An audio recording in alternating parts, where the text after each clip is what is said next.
ating lesson ngayon ay mayroong kamagat na ipanang pag-ibig.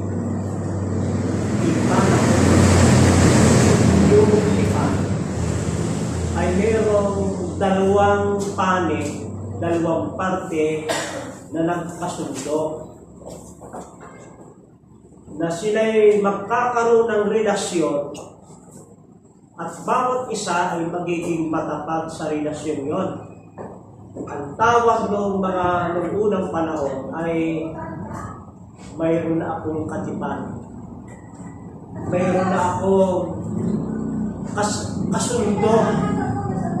May kasunduan na kami. Sweetheart ang tawag sa Ingles.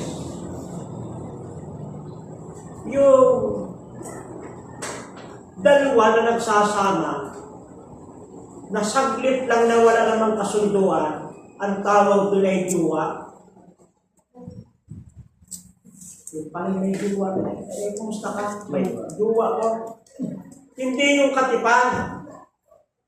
Walang linaw yung samahan nila, wala silang pinagkasunduan na ito. Nagkamustuhan lang, maganda, guwapo. Sila na. Hindi yun katipan. Jowa ang tawag ko. Kalimitan ngayon na mga nag-aasawa hindi magkatipan. Magjowa.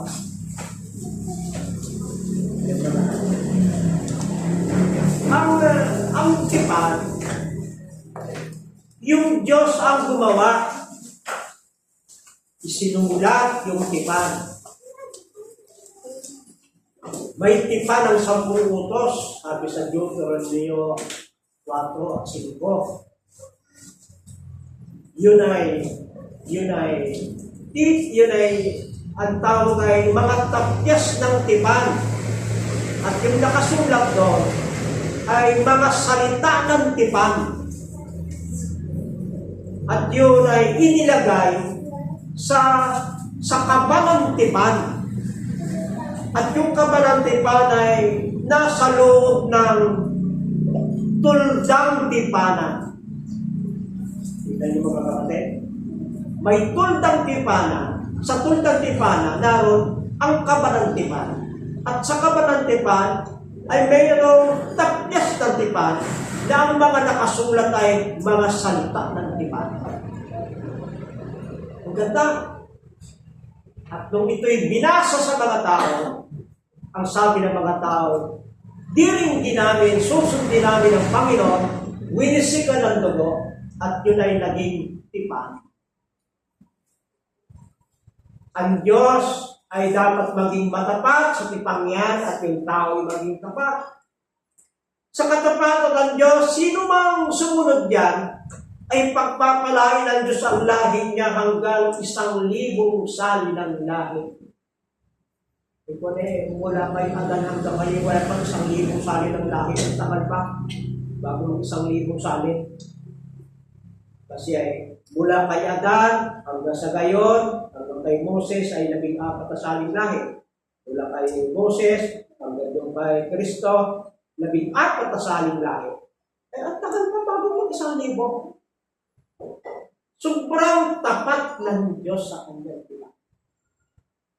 Marami sa atin ay pinagpala dahilan sa katapatan ng ating mga ninuno ay pinagpapala ng Diyos ang ating lahi dahil sa mga ninuno natin na pinalugdan ng Panginoon. Kaya yun ay yung tipan na yan ay tinatawag na tipan ng pag-ibig. Yung Diyos ay, ang Diyos ay pag-ibig. At kung nais natin makipagtipan, iibigin natin ang Panginoon natin Diyos ng buong puso, buong lakas, buong kaluluwa, buong pag-iisip, at ang ating kapwa dahil ng ating sarili. Nang siya'y tanungin, Guro, ano ang pinakadakilang utos sa utosan? Sabi ni Kristo, ano? Nasusulat sa aklat ng utosan ng nabasa. Ano?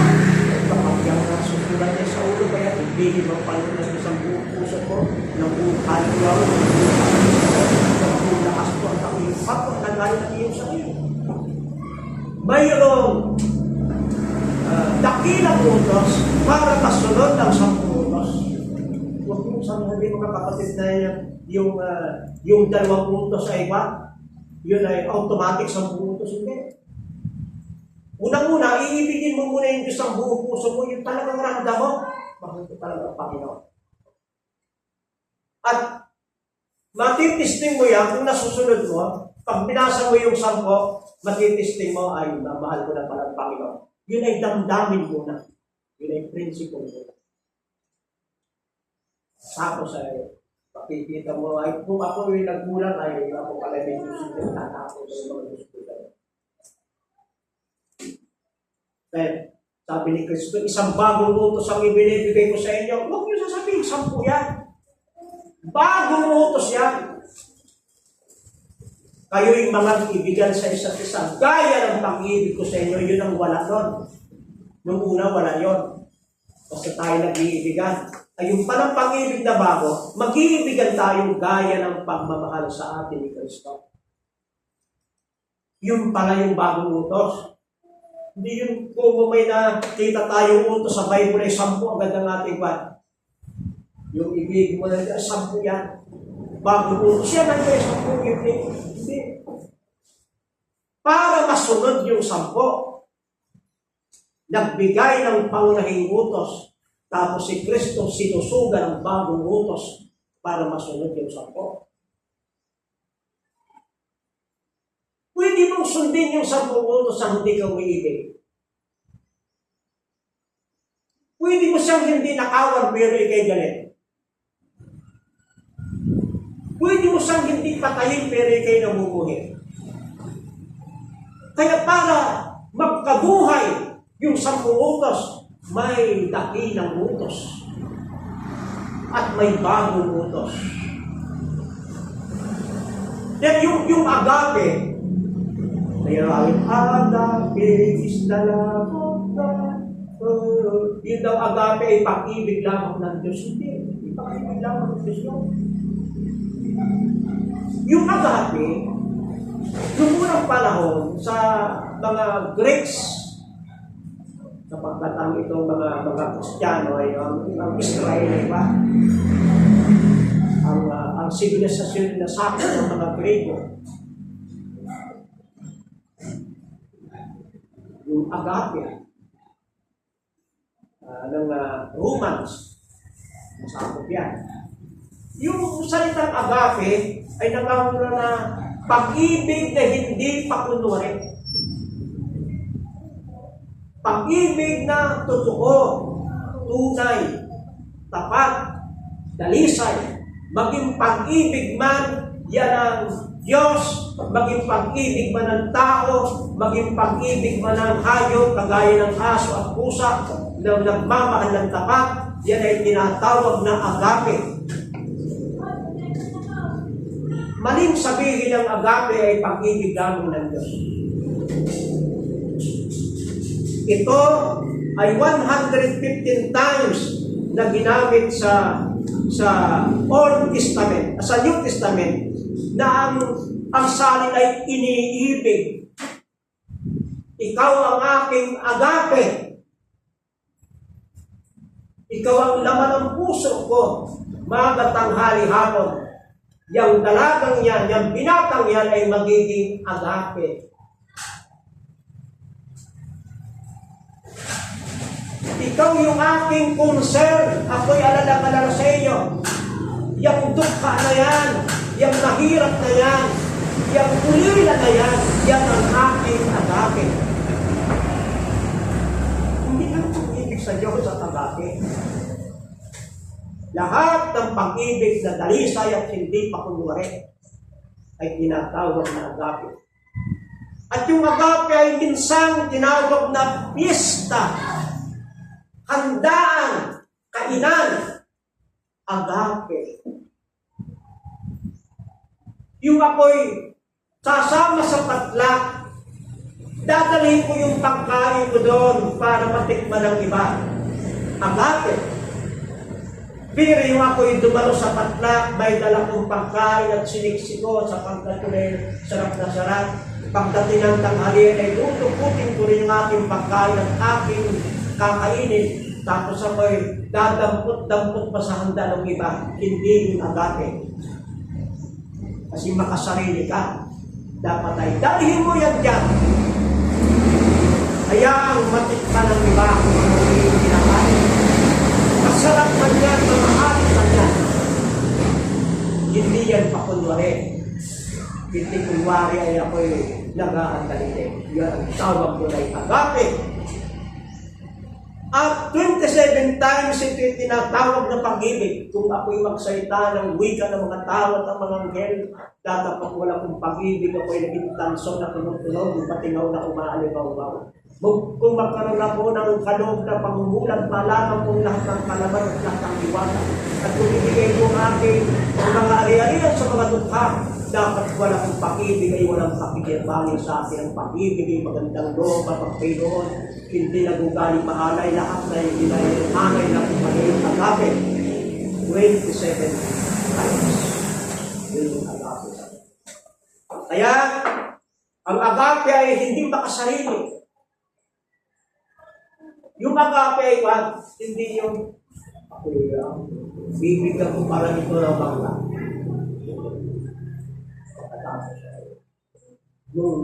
Yung kapatid ay dumaan ka ay may malalaking saging, ay hindi ka inalok sa sama ng loob mo.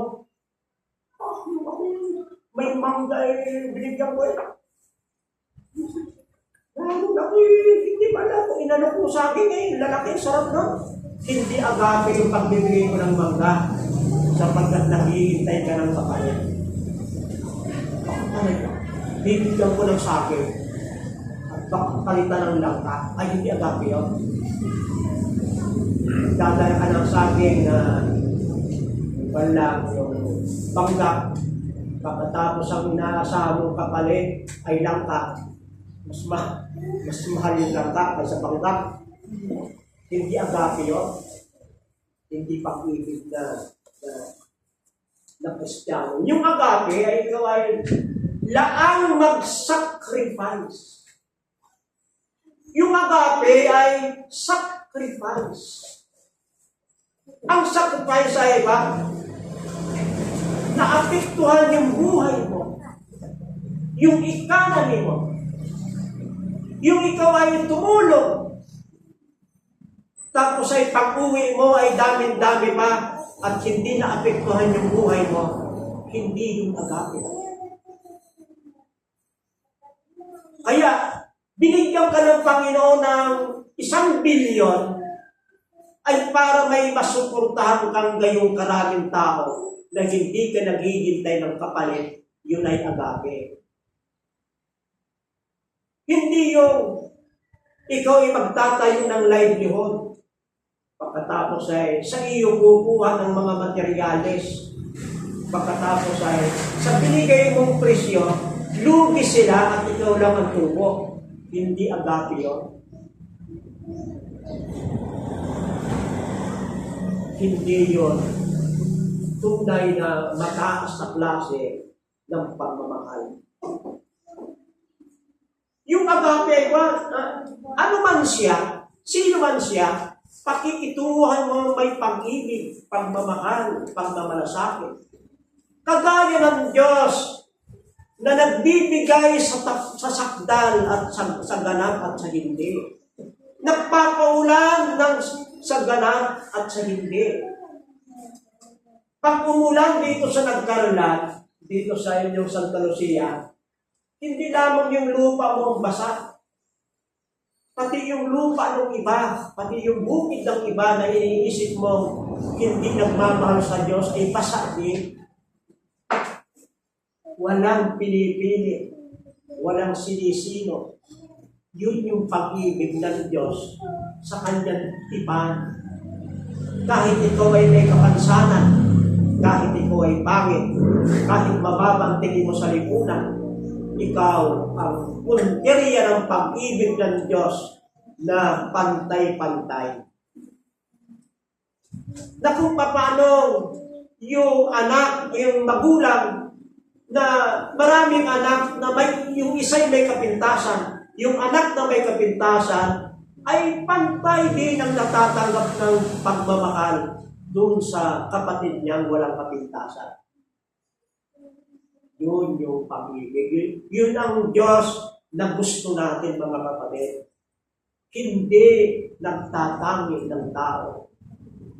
Sabi ng Panginoon kay Samuel, tinan niya, pumunta ka sa bahay ni Jesse at yung kanyang isang anak na pipiliin ko ay buhusan mo ng langis. Huwag kang titingin sa itsura. Sapagkat ang Panginoon ay tumitingin sa puso. Kaya nung ba, Samuel, isa-isa na pumarata.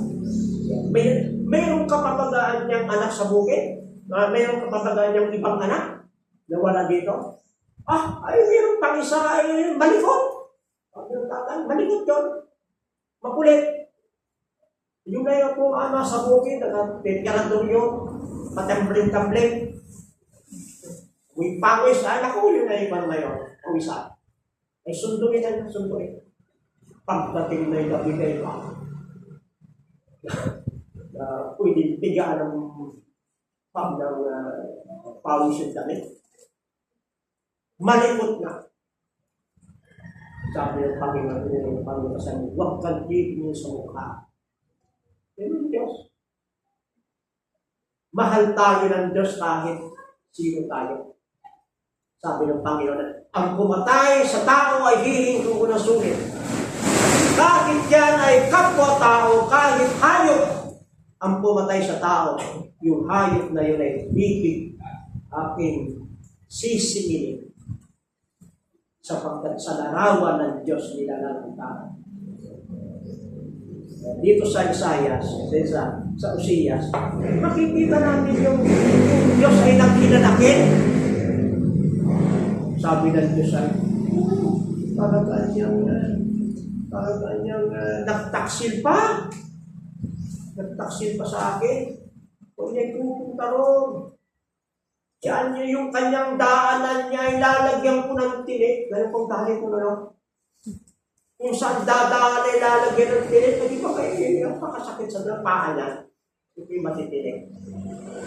At yan niya, hindi ko natatawagin aking anak. Sumunod na niya sa ibang mangingibig, sa ibang Diyos-Diyosa. Inilahad ng Diyos yung kanyang ginanakit. Ay ano na nangyari ko sa pag-ibig ng Diyos? Ay kundi, hindi na bayan, hindi na kwenta. Anong lumipas yung galit ng Panginoon? Sabi ng Panginoon, at pagkatapusan niya, pupuntahan ko sa ilang. Siya aking susuyuin. Ay, pero nung una, ay, hindi nagkasama ko yan. Gigibain ko yung mga ubasan niya, di pabibigyan ko yan. Ito, saglit lang yun. Ang Diyos, pag nagalit, ay saglit lang.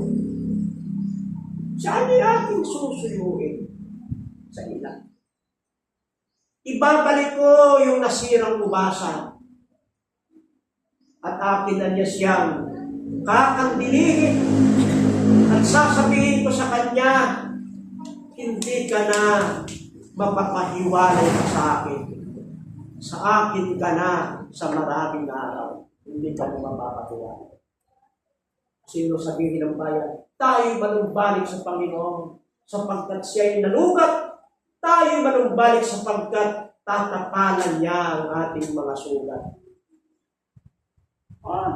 Yung sabihin ng bayan yun ay parang napawi yung galit ng Panginoon. Saglit lang.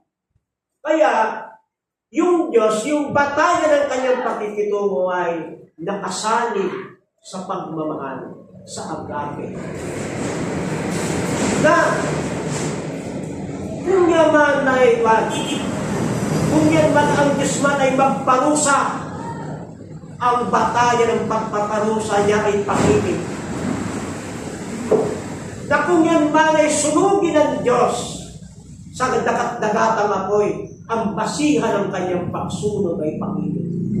Maaari natin sa pagtiwalaan na kaya niya ginawa yon ay dahilan sa pag-ibig. At doon, sa hukuman sa langit, sa mileniyum, makikita natin na kung may mga hindi naligtas sapagkat tayo yung mga hurado, ang basihan ng Diyos ay Panginoon.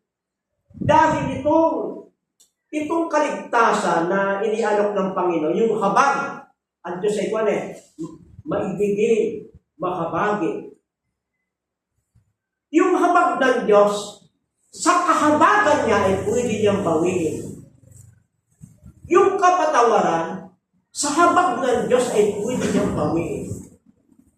Naalala niyo yung isang tao may pagkakautang ng napakalaki? Napakadaming dinaryo yung utang niya. Sabi ng panay, ikaw niya makipagtuo sa akin at ikaw hindi tapat.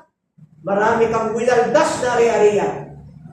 Ay yung kwintahin ng Panginoon ay siya. Nasa inyong kwarta ay wala na po. Ipagbibili ka, pati yung iyong mga anak ay ipagbibili, pati asawa mo, pati aso at pusa mo, ang karador, mga banga, mga plato at kutsara ay bibili. Ay yung alipin ay nanambitan, Panginoon, ako na may kahabagat mo. Anong nakita ng Diyos yung luha? Habag na habag? Kasi niya, sa awa ko ay pinatatawad ko ang mga pagkakautang mo. Ay umalis yung alipin. Paglabas niya, nasalubong niya yung kapwa alipin na may kapirang ugot na utang. Siningil niya. At nang hindi makapagbayad ay hinawakan niya sa kuhilyo at hinayon. Sinakal. Magbayad ka niya. Ay nang walang maibayad ay pinagbili yung kanyang mga anak, pati siya, pati kutsara, plato, aso at pusa ay pinagbili. At yung bagay na yon ay nakita ng kapwa alipin, nagdamdam yung kapwa alipin, sumantalang sa'yo laki-laki ng utang. Nagsumbong sila sa Panginoon. Panginoon, alam mo ba nangyari ito sa alipin pinatawag ko ng napakalaki ng utang? Ay siningil ko yung kasamahan namin napakunti ng utang ay pinagbili. Paano maging alipin? Sa galit ng Panginoon ay tinawag yung alipin nyo, pinatawag, ikaw! Daming-dami ng utang mo yung pinatawag ko lahat. At yung kapwa mo alipin, kakaunti ang utang na hindi ka nahabag, binawi ang kapatawaran. Binawi ang kaligtasan. Halaan niyo siya pa, dalhin niyo, itapon sa labas. Kita niyo? Yung tipa ay nangangailangan ng hustisya. Dapat yung Diyos ay makikitungo na may hustisya sa kanyang bayan at yung bayan niya ay makikitungo na may hustisya. Yung pag-ibig at hustisya ang laman ng tipa, ang laman ng kasunduan. Kaya ako'y pinatawag at mayroong inahalingan ng demonyo, isang dalaga. Ay pumunta ako. Aba ay matindi. Ako'y hinawakan nung hawak-hawak yung dalaga ay tumingin sa akin. Ako'y binunghan ng sobrang lamig, malamig pa sa ilaw. Ang buses ay buses lalaki. Ako'y si Satanas.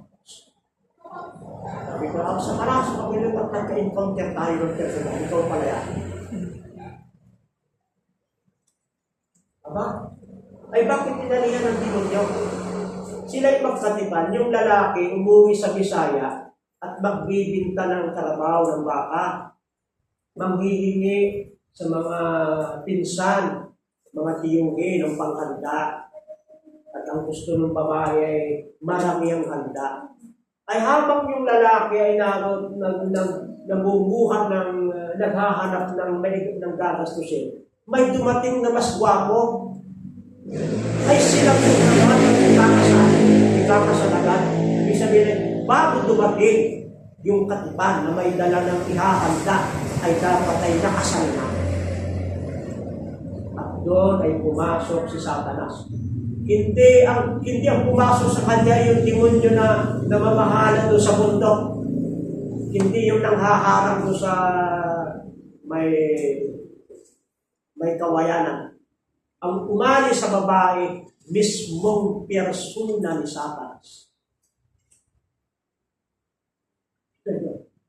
Pag hindi naging tapat sa buhay, nagiging kampo ng Diyos. Okay, yun lamang po ang ating pag-aaral. Meron tayong gusto nagagam.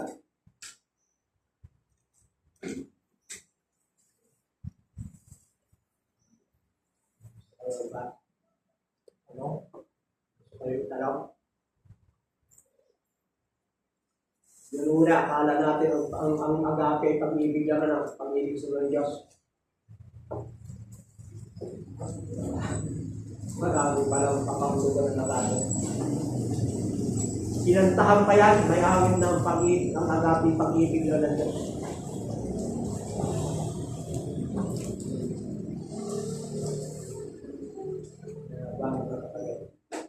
Pag ang ating pag-ibig ay agape na, tayo'y matibay. Pag hindi na tayo naghihintay ng kapalit, pag tayo'y laan na, yung ikabubuti niya, ikabubuti ng iba, ang ating nasa isip, meron na tayong agape.